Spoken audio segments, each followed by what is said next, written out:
Hello friends, आज की video में हम बात करेंगे कि इंडिया में प्रेसिडेंट को कैसे इलेक्ट किया जाता है।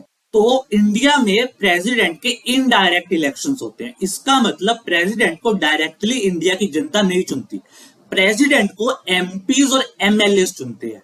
तो बेसिकली जो सिटीजन्स होते हैं इंडिया के, वो लोकसभा के मेंबर्स को चुनते हैं और वो स्टेट असेंबली के मेंबर्स को चुनते हैं, और स्टेट असेंबली के मेंबर्स राज्यसभा के मेंबर्स को चुनते हैं। यानी कि स्टेट असेंबली वाले राज्यसभा के मेंबर्स को चुनते हैं, एमएलए राज्यसभा के एमपीज को चुनते हैं। तो फिर लोकसभा के, स्टेट असेंबली के और राज्यसभा के इलेक्टेड मेंबर्स, नॉमिनेटेड नहीं इलेक्टेड मेंबर्स मिलकर प्रेसिडेंट चुनते हैं।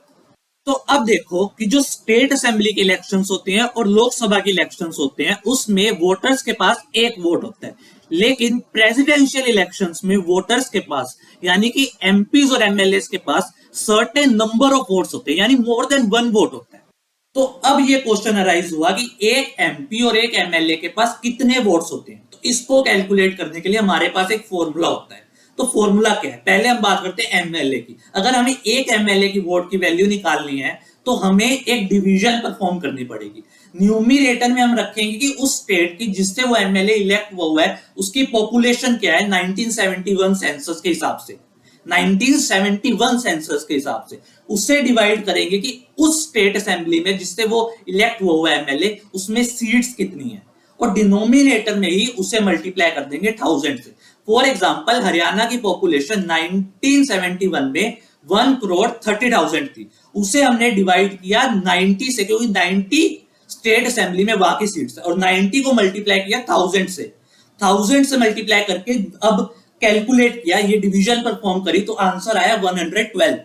तो 112 है नंबर ऑफ वोट्स जो एक एमएलए को मिलेंगे हरियाणा से। यानी कि हरियाणा का एक एमएलए जब वोट देगा तो उसके पास 112 वोट्स होंगे। हरियाणा के जब हमने सारे एमएलए के वोट को ऐड किया तो फिगर आएगी 10,080। ये कैसे आई? एक एमएलए के पास 112 वोट है, 112, उसे मल्टीप्लाई किया नंबर ऑफ एमएलए यानी 90 से, तो फिगर आई 10,080। ये है टोटल नंबर ऑफ वोट्स जो हरियाणा के एमएलए के पास है। उसके बाद अब हम बात करते हैं कि एक एमपी का वोट कैसे निकलेगा, कैसे हम निकालेंगे कि एक एमपी के पास कितने वोट हैं। तो इसके लिए भी हम डिवीजन परफॉर्म करते हैं। उसमें न्यूमिरेटर में आएगा total value of votes of all MLA. जितने भी सारे एमएलए हैं इंडिया में, उन सब के वोट को ऐड कर दो, उनके पास कितने कितने वोट है उसे ऐड कर दो, तो हमारे पास न्यूमिरेटर की फिगर आ जाएगी कि टोटल वैल्यू ऑफ वोट्स क्या है सारे एमएलए की। उससे हम डिवाइड करेंगे total number of elected MP से। इलेक्टेड मतलब जो नॉमिनेटेड एमपीज होते हैं उन्हें कंसीडर नहीं करेंगे। राज्यसभा में 245 एमपीज हैं, उसमें से 12 नॉमिनेटेड है, लेकिन वो 12 वोट नहीं डाल सकते प्रेसिडेंशियल इलेक्शन में। ये एग्जांपल हम ले रहे हैं 2017 के हिसाब से। तो total value of all votes of all MLA 2017 में थी 5,49,495। इससे हम डिवाइड करेंगे 776 से नंबर ऑफ इलेक्टेड एमपी से, जिससे हमारे पास आ जाएगा 708। मतलब 708 वोट्स थे हर एक एमपी के पास 2017 में। इससे हम निकाल सकते हैं total value of votes of all MP, जो है 5,49,408। फिर अगर हम एमएलए के टोटल वोट्स को और एमपी के टोटल वोट्स को ऐड करेंगे तो हमारे पास आ जाएंगे कि टोटल कितने वोट्स कास्ट करे जाएंगे प्रेसिडेंशियल इलेक्शन में, 10,98,903। फिर अब हम आते हैं वोटिंग प्रोसेस में। जो वोटिंग प्रोसेस है वो बैलेट पेपर पे होता है, ईवीएम मशीन पे नहीं होता। Green ballot paper MPs use करते हैं वोट करते समय, और pink ballot paper MLA use करते हैं वोटिंग करते समय। इंडियन प्रेसिडेंशियल इलेक्शन में सिंगल ट्रांसफरेबल वोट के सिस्टम को फॉलो किया जाता है।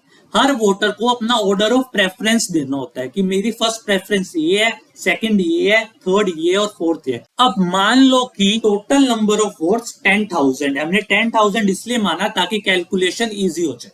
तो वोट्स नीडेड टू विन क्या है? 10,000 डिवाइडेड बाय 2 प्लस 1, जो आ जाएगा 5001। इतने वोट्स चाहिए, 5001 वोट्स चाहिए किसी कैंडिडेट को जीतने के लिए। अब जब हमने देखा कि 10,000 वोट्स में से फर्स्ट प्रेफरेंस 4800 लोगों ने ए को दिया है, फर्स्ट प्रेफरेंस 2200 लोगों ने बी को दिया है, 2000 लोगों ने सी को दिया और 1000 लोगों ने डी को दिया। अब किसी के पास इस वक्त 5001 वोट्स नहीं है, तो अब हम क्या करेंगे, जो जिसके पास सबसे लीस्ट वोट है, जो इस केस में डी है, डी के पास सिर्फ 1000 है, हम उससे कट कर देंगे। तो बेसिकली हमने क्या किया कि 1000 लोगों को जिन्होंने डी को फर्स्ट प्रेफरेंस दी थी, हमने उनको कट कर दिया। अब ये जो 1000 वोट्स हैं, हम देखेंगे कि इनकी सेकंड प्रेफरेंस क्या है। हो सकता है कि इन्होंने सेकंड प्रेफरेंस 300 लोगों ने ए को दी है, 400 ने बी को दी है, 300 ने सी को दी है, ठीक है।